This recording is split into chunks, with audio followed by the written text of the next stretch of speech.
Bonjour, bienvenue dans les studios de la GFI Actif. Alors j'ai le plaisir d'avoir en face de moi Éric Blin. Éric Blin, bonjour. Bonjour Jean-François. Vous êtes président de Chloé in the Sky. Alors il va falloir nous expliquer la série d'acronymes. Pourquoi ce nom et pourquoi In the Sky en fait? Ça me rappelle un peu les Beatles. C'est exactement ça. Ah voilà, bon bah, vous allez tout me dire alors, je vous écoute. Alors Chloé in the Sky, Chloé comme Choosing Hope and Low Carbon Economy, donc choisir l'espoir et l'économie bas carbone, et le clin d'œil évidemment aux Beatles et cet album mythique de Sgt. Pepper des Beatles. In the Sky pour prendre un petit peu de hauteur par rapport à des sujets de société qui nous concernent tous. On sent qu'on est dans une société qui demande de plus en plus d'engagement des entreprises. On parle de responsabilité sociale des entreprises. Et dans le milieu de la finance, on parle des fameux critères ESG, environnement, social et gouvernance. Et chez Chloé in the Sky, nous souhaitons hiérarchiser les enjeux de manière à retrouver une cohérence et un fil conducteur par rapport à tous ces critères-là. Alors, on voit bien la hauteur, on voit bien l'idée de hiérarchiser, mais est-ce qu'on peut aller un peu plus en détail? Pourquoi hiérarchiser et où hiérarchiser exactement? Alors, hiérarchiser, c'est que on considère que ce qui va déterminer l'économie de demain, il y a 3 sujets principaux. Le climat, parce que si le climat s'emballe, ça risque d'emporter avec lui l'économie. L'énergie, pas de bras, pas de chocolat, sans énergie, pas d'économie. Et aussi tout ce qui va concerner la biodiversité. Si nous ne sommes pas en mesure de maintenir une biodiversité à un niveau acceptable pour l'homme, ça peut le mettre en péril et l'économie qui va avec. Et je suis convaincu que tous les autres critères ESG, très importants, je suis très attaché à ça depuis très longtemps, ça fait 20 ans que je travaille sur le sujet, mais il faudrait qu'ils soient regardés par le prisme absolu de ces 3 sujets-là, puisque pour financer du social, il faut une économie solide derrière pour qu'elle existe. Alors, si je comprends bien, c'est-à-dire que dans la hiérarchie, vous donnez plus d'importance à l'environnement, pratiquement, qu'au social dans une entreprise. Si elle fait, si elle a une activité, imaginons Total par exemple, comment vous traitez? Voilà, traiter, c'est assez facile, on va dire. Comment vous traitez Total au regard de cette vocation ESG et au regard de Chloé in the Sky? C'est le malheur notamment du label ISR par rapport à une société comme Total qui ne devrait pas y être. Total est très certainement parmi les majors des entreprises pétrolières, est une entreprise qui doit très bien s'occuper de ses salariés. Elle doit, sans doute qu'il y a des très bons salaires, il y a une recherche pour lutter contre la discrimination, l'égalité homme-femme, sur de la formation continue, etc. Comité d'entreprise, Un comité d'entreprise. Donc en fait, c'est une entreprise qui peut être complètement exemplaire sur ce critère-là. Par contre, si on regarde le sujet climat, c'est une entreprise à fuir absolue. C'est une entreprise qui va faire de l'extraction de gisements actuels de pétrole ou de nouveaux gisements. Et on ne peut pas retenir des entreprises comme celle-ci. D'accord. C'est une histoire de cohérence. D'accord. Donc ça veut dire que votre modèle impose, en tout cas votre société, impose des exclusions? Alors il faut des exclusions. Alors, évidemment, donc toutes les entreprises qui ont vocation à faire de l'extraction d'énergie fossile. On exclut aussi l'armement, ce qui est assez classique, le tabac, et sinon on n'exclut pas tant de secteurs que ça.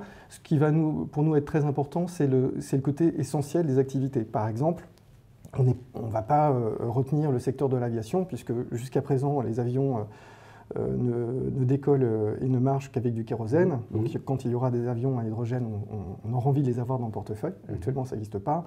On n'investit pas non plus dans les secteurs qui vont être liés au tourisme de masse, au divertissement, ou par exemple d'autres secteurs comme les cosmétiques ou le luxe. Ce n'est pas des jugements de valeur. Mais par contre, on ne les considère pas comme des sujets essentiels. D'accord, mais alors, comprenant votre approche, quand on voit par exemple juste un petit pas de côté, l'actualité à Bruxelles sur les normes extra-financières, est-ce que ça pourrait remettre en cause votre modèle, ou en tout cas vos exclusions? Est-ce qu'il y a des choses que vous pourriez revoir, ou votre modèle est vraiment robuste? Vous avez de quoi, comment dire, traiter toute l'information actuelle sur les entreprises? Alors, on est très fort. Après, on peut tout à fait évoluer quand les bonnes choses se présentent. Concernant la taxonomie européenne, on voit bien que sans doute, elle a été construite pas forcément avec une rigueur scientifique et un pragmatisme qui permettent de faire des choix en fonction de données scientifiques que nous avons. Elle semble quand même être construite en fonction d'une volonté de souveraineté énergétique des pays membres. Et on voit bien qu'il y a une petite guéguerre entre l'Allemagne et la France sur ce sujet-là.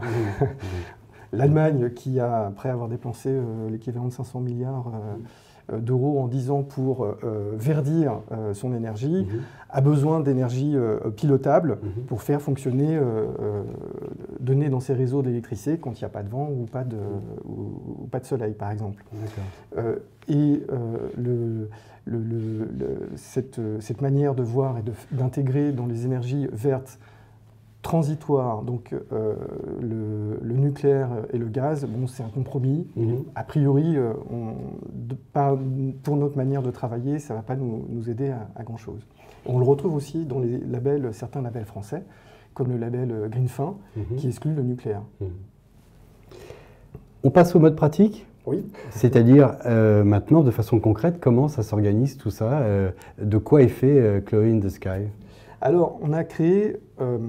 alors déjà, il y a 3 grandes étapes. C'est qu'en fait, on a voulu une transparence absolue et rendre l'épargnant actif dans le choix de l'investissement. Et rien de mieux que le titre vif pour ça. Le titre vif, c'est-à-dire qu'on achète des actions d'une entreprise. Et nous avons créé des portefeuilles avec ces actions. Donc toutes les entreprises sont connues de l'épargnant et on justifie la présence de l'entreprise à l'épargnant. Combien d'entreprises on a par portefeuille alors à ce moment-là? Le petit portefeuille, il y a 21 lignes. Je l'appelle portefeuille Chloé Europe, 21 lignes. Et on peut avoir notre plus gros portefeuille, qui est le plus large, qui est Chloé Monde, qui a 108 lignes, 108 entreprises dans le portefeuille. Et si je comprends bien, la différence, c'est aussi le montant du portefeuille, puisque vous travaillez avec des titres vifs, il n'y a pas de décimalisation. Absolument, c'est-à-dire que pour avoir le portefeuille le plus petit, il y a quand même un ticket d'entrée minimum à verser, et plus on a de l'épargne suffisante pour accéder à des portefeuilles qui vont être un petit peu plus complets. D'accord. Tous nos secteurs, on a composé nos portefeuilles de manière, alors déjà très important, à être sur une catchline la plus ambitieuse de la COP21. Donc tous les pays signataires en 2021 qui ont, lorsque la COP21 était présidée par Laurent Fabius et Ségolène Royal, les pays membres s'étaient engagés à faire en sorte qu'on maintienne une augmentation de température d'origine anthropique à 2 degrés et au mieux 1,5 degré. Nous, on a pris cet engagement le plus ambitieux à 1,5 degré. Et tous nos portefeuilles, le plus petit au plus gros, sont alignés à 1,5 degré. Mais par contre, on a cherché aussi la difficulté. On n'a pas fait d'un 1,5 degré simple, je l'appelle un 1,5 degré intelligent, modestement.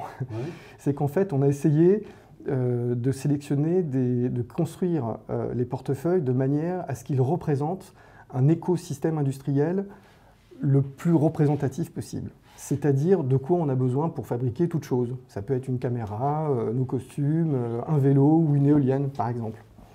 Donc on a identifié plusieurs grands secteurs.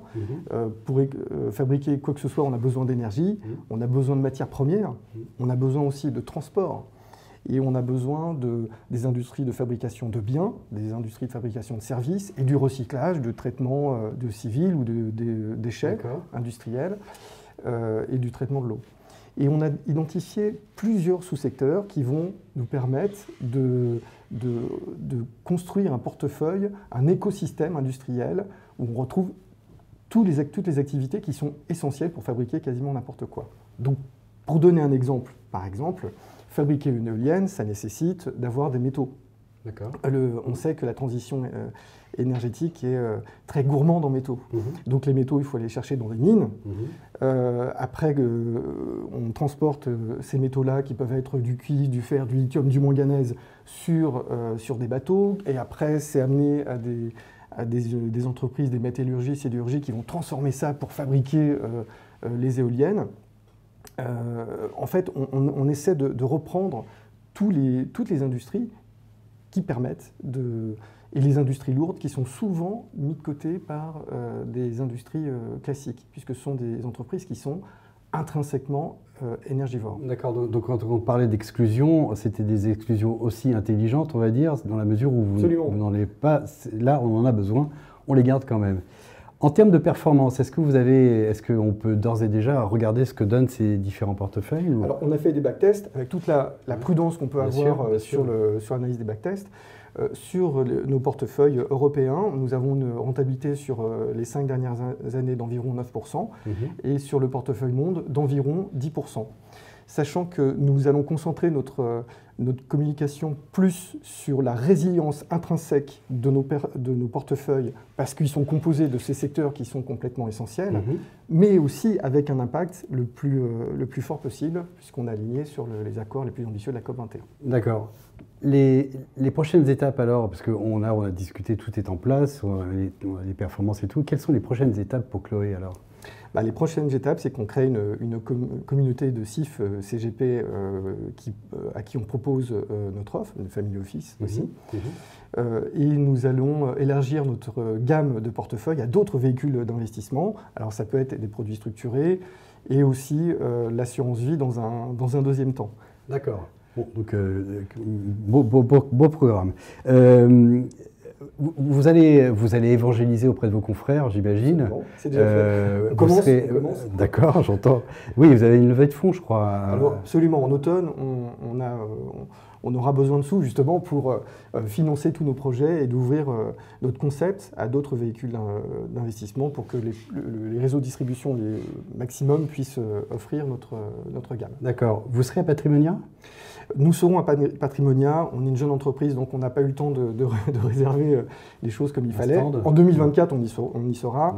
Mais nous serons à Patrimonia, mais je n'assisterai malheureusement pas aux débats qui sont prévus et nous n'avons pas de stand pour le moment. Mais on se croisera forcément à Patrimonia. Absolument. Je vous dis à très bientôt, Eric. Merci beaucoup pour ces explications. Merci. Au revoir. Au revoir.